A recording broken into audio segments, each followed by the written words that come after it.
किरण यादव नाम है मेरा और आप देख रहे हैं नेक्स्ट 9 न्यूज़। तो आज बिहार में नीतीश कैबिनेट का विस्तार हो गया है और मेरे साथी अबरार मेरे साथ जुड़े हुए हैं इसी मुद्दे पर चर्चा करने के लिए। अबरार, आज मेरे बहुत सारे सवाल हैं आपसे। आज नीतीश कैबिनेट का विस्तार हो गया है। सबसे पहला सवाल मेरा आपसे यही कि आज विपक्ष की तरफ से लगातार निशाना साधा जा रहा है, क्योंकि विपक्ष की तरफ से ये कहा जा रहा है कि तेज प्रताप यादव को अब मंत्रिमंडल में शामिल कर लिया है। तो क्या अब तेज प्रताप यादव के दाग धुल गए हैं?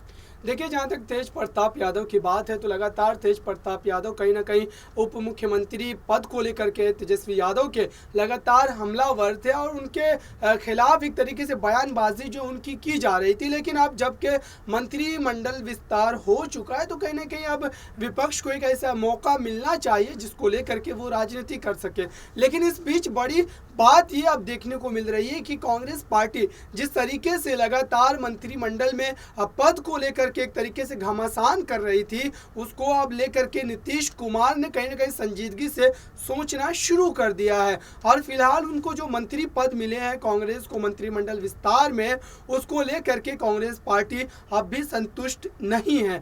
तो नीतीश कुमार के पक्ष की अगर यहाँ पर मैं बात करूँ तो कहीं ना कहीं नीतीश कुमार ये बेहद अच्छी तरीके से जानते हैं कि कांग्रेस पार्टी अगर इस गठबंधन से अलग होती है तो फिर उनको इतना ज़्यादा नुकसान नहीं है जितना कि आरजेडी की नाराजगी की वजह से उनको बिहार की राजनीति में नुकसान हो सकता है। क्योंकि बिहार में सबसे बड़े दल के तौर पर अगर कोई है इस समय तो वो आरजेडी पार्टी है, कुल 89 सीटों के साथ।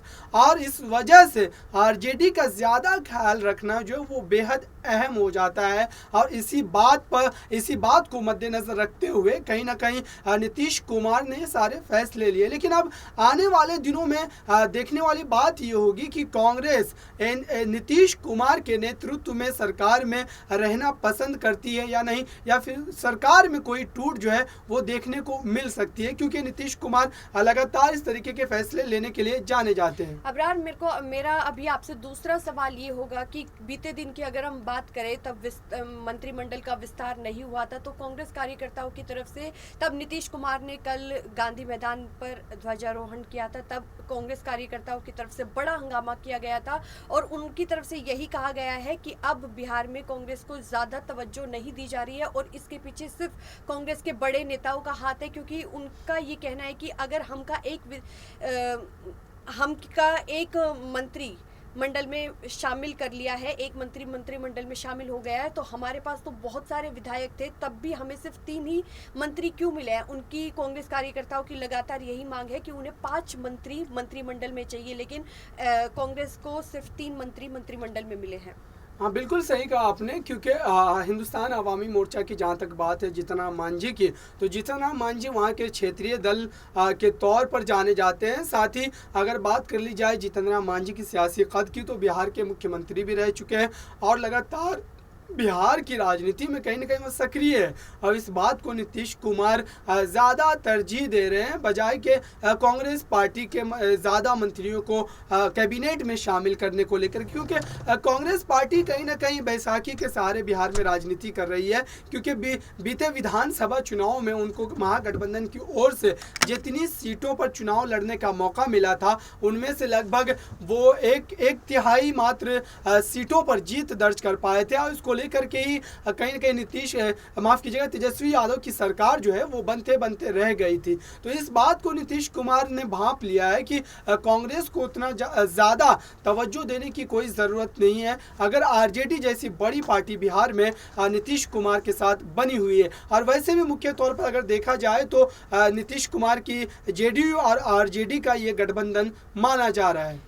अबरार, मेरा एक और सवाल आपसे ये है कि देखिए, इस बार जो मंत्रिमंडल का विस्तार हुआ है इसमें नीतीश मंत्रिमंडल में यादवों का दबदबा सबसे ज़्यादा देखने को मिला है और 8 यादव मंत्रिमंडल में शामिल हुए हैं। बिल्कुल, देखिए, जहाँ तक आरजेडी पार्टी की बात है तो लगातार जातिगत राजनीति को लेकर के बिहार में वो सक्रिय रहे हैं और उनकी तमाम रणनीति कहीं ना कहीं यादव वोट बैंक को साधने में लगी रहती है। तो ऐसे में यादव समाज के लोगों का मंत्रिमंडल में ज़्यादा शामिल होना कोई अचंभे की बात बात नहीं है, क्योंकि लगातार जिस तरीके से लालू प्रसाद यादव ने अपनी राजनीतिक यात्रा की शुरुआत की थी, उसके बाद कहीं ना कहीं यादव समाज जो है उनसे जुड़ता गया और आज पार्टी इतनी मजबूत स्थिति में आ गई है कि सरकार में शामिल होने के साथ साथ अब सरकार को गिराने की भी हैसियत रखती है।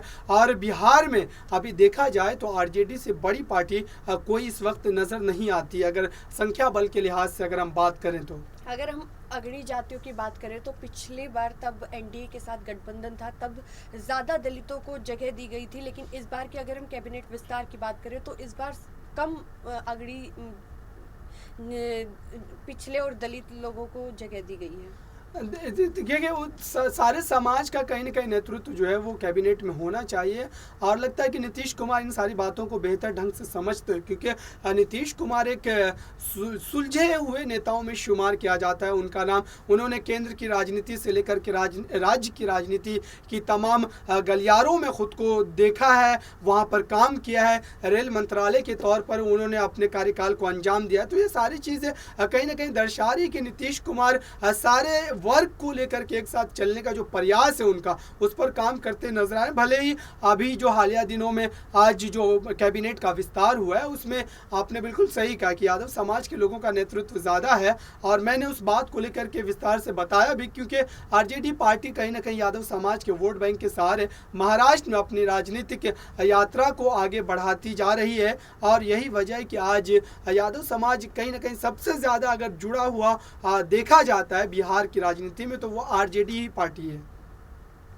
जी, और एक आखिरी सवाल मेरा आपसे ये रहेगा कि देखिए पिछले कुछ दिनों से ऐसे तब महागठबंधन हुआ था आरजेडी के साथ जेडीयू का, तो ऐसे कयास लगाए जा रहे थे और बताया जा रहा था कि लगातार ये चर्चाएं फैल रही थी कि तेजस्वी यादव अपने पास गृह विभाग रख सकते हैं, लेकिन आज तब कैबिनेट का विस्तार हुआ तो मुख्यमंत्री ने अपने पास गृह विभाग रखा है। देखिए गृह विभाग की बात है जहाँ तक, तो वो नीतीश कुमार लगभग सरकारों में जब भी वो शामिल होते, चाहे वो विपक्ष की सरकार हो या एनडीए गठबंधन की सरकार हो, तो गृह विभाग वो अपने पास ही रखते हैं ज़्यादातर वक्त में, क्योंकि नीतीश कुमार कहीं ना कहीं सुशासन बाबू के नाम से जाने जाते हैं, और इस वजह से गृह विभाग जो उनके पास होना ज़्यादा अहम हो जाता है। क्योंकि बिहार में जिस तरीके से अराजकता का माहौल एकदम से फैलना शुरू हो जाता है, उसको लेकर के कहीं ना कहीं नीतीश कुमार सख्त रवैया जो है वो इख्तियार करते हैं उन अपराधियों पर, वो उन अराजक तत्वों पर। और इसको लेकर के अब नीतीश कुमार ने जो एक तरीके से अभी आज जो कैबिनेट विस्तार में गृह विभाग को अपने पास रखा है, तो कहीं ना कहीं बिहार की जनता इस फैसले से संतुष्ट होगी, क्योंकि बिहार में नीतीश कुमार को सुशासन बाबू के नाम से जाना जाता है और यही उनकी पहचान भी बन के रह गई है। अबरार, उपेंद्र कुशवाहा को इस बार मंत्रिमंडल में जगह नहीं दी गई है। वो तब अब मंत्री शपथ ले रहे थे, वो तब शपथ ग्रहण समारोह में भी शामिल नहीं हुए थे। बताया जा रहा है कि चर्चा हो रही है कि वो दिल्ली गए हुए हैं और वो पार्टी से अभी नाराज चल रहे हैं।